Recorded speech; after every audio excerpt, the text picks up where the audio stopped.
পাবনা শহরের ফুচকা পাগলিরা দেরি না করে তাড়াতাড়ি পাবনা শহরে চলে আসো। সামনেই বৃক্ষ মেলা শুরু হয়েছে। বৃক্ষ মেলার সামনে ফুচকা পাগলিদের জন্য বিভিন্ন রকমের ফুচকা ব্যবস্থা রয়েছে। তোমরা যারা ফুচকা পাগলি বৃক্ষ মেলা দেখতে এসে এই যে শুরু হয়ে গেল। এখান থেকে সামনে সব রকমের অবস্থা রয়েছে। এটা পাবনার বনমালীতে, পাবনা শহরের প্রাণকেন্দ্রে। যারা যারা ফুচকা খেতে ইচ্ছুক চলে আসো। আমরা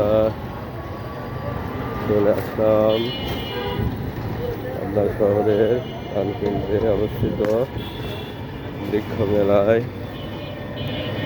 ফুচকা মেলাদের যে ফুচকা মেলা এখান থেকে শুরু হয়ে গেল। সুব্যবস্থা আছে রে ফুচকা পাগলিরা, পিঠে বানানো অবস্থা আছে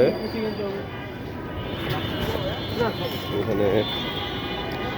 ফুচকার ব্যবস্থা আছে, নুডলসের ব্যবস্থা আছে, বিভিন্ন রকমের আইটেমের খাবারের ব্যবস্থা রয়েছে। আপনারা যারা খেতে চলে আসেন।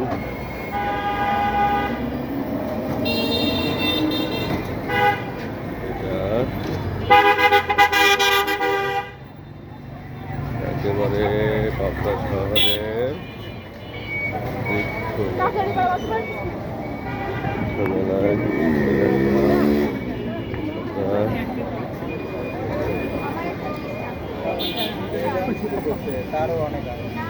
এটা হচ্ছে ভিতরের অবস্থা।